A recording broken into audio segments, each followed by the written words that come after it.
Hi there, I'm Blake Alley, and this is Crash Course World History. We've been over this already. We can't use that name. Just make up something else. Okay, well, this time it's ancient Christianity? Well, okay, it's probably fine, but differentiate it in some way. Oh, don't worry about that. I mean, have you even seen the set? It looks nothing alike.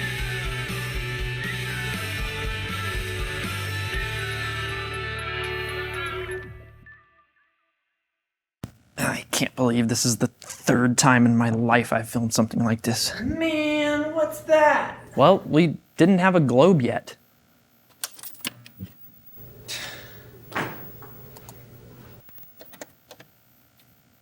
Oh, right.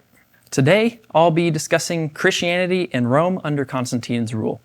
It all starts with Diocletian and his desire to persecute the pagan Manichaeans? Manichaean.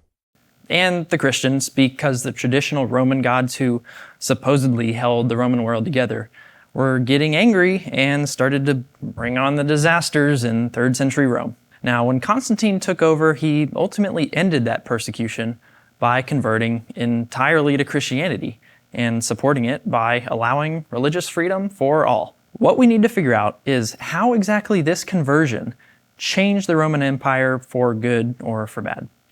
But first, a bit of history. Now, Constantine originally converted to Christianity after reportedly experiencing a dream promising support from God for Constantine's empire. He saw a sign pointing to victory through the cross of Jesus. Now, what sealed his conversion was the fact that painting a cross on his soldiers' shields won him the victory in that battle. So Constantine then attributed the success of his army directly to God's help. In Thomas Dadson's journal on Constantine and Christianity, he writes from a man whom he calls Dr. Coleman. I don't know.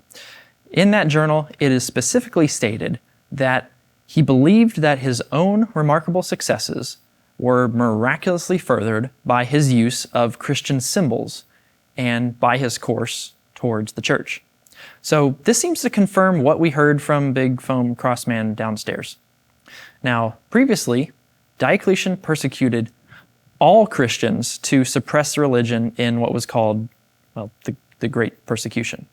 Its intended effect of killing off all Christians didn't really work, but instead it undermined their social stability. Constantine declared religious freedom to everyone, not making polytheism illegal, but also not making Christianity the official state religion. This certainly helped the social stability problem just for that reason alone. Now, another thing I noticed, T.G. Eliot wrote in the book The Christianity of Constantine the Great about how different the expenditures were compared to a usual Roman leader. It would be absurd to expect from a Roman emperor of the early 4th century nothing but sweetness and light. Extravagance is a somewhat different proposition. The expenditure on Constantinople is regarded as one of history's big bargains. The expenditure on churches and clerics were part of his parcel of his Christianizing policy, and ultimately was successful. This shows that the conversion to Christianity put a lot more focus on the churches of Rome than pretty much was ever done, and that then made his policy successful. It wasn't like everyone was forced into Christianity or necessarily even out of whatever they were practicing, only that they were given the freedom to practice whatever, but of course still strongly encouraged to convert to Christianity. T.G. Eliot's conclusion about the empire after Constantine was of the following.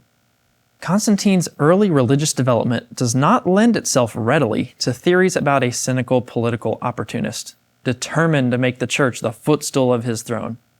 Constantine's notion of the relationship between church and state was clearly one of collaboration. This empire would benefit greatly from the prayers and the work of the church, and would in return make the world safe for Christianity. Now, this really sounds like to me that the empire as a whole benefited not directly from Constantine, but instead from the church that he put support into. You know, now that I think about it, There's another place that I always see crosses around here. I try to keep the repeater. QRZ, camera 3, are you there? QSL, control, I am here. Okay, QSL. Well, now that we have a nice shot of the cross atop Sugar Creek Baptist Church here in Sugar Land, what's a place that we almost always see some kind of cross at? Churches. Well, just like the ones that Constantine supported back then. Imagine if we didn't have free religion and churches everywhere, and were persecuted if we didn't follow exactly what the law said we could practice. Well, it's kind of like what Rome felt like before his conversion to Christianity, and religious freedom was commonplace. Okay, back to the studio. QRT 7-3. In conclusion, what did we really learn about all this? Well, mainly that Constantine's conversion to Christianity marked the turning point, I would say for the better, of the churches in Rome, not directly because of him, but because of the support that he provided them. It pretty much paved the way for the concept of freedom of religion that we now observe in a lot of places in our modern world, at least in most parts. Thanks for watching, and I hope you learned something. I also hope that you please make me learn if I've gotten this all wrong. This is a pretty deep and dense topic that I'm only barely qualified to report on. But nonetheless, I hope I got it at least mostly correct.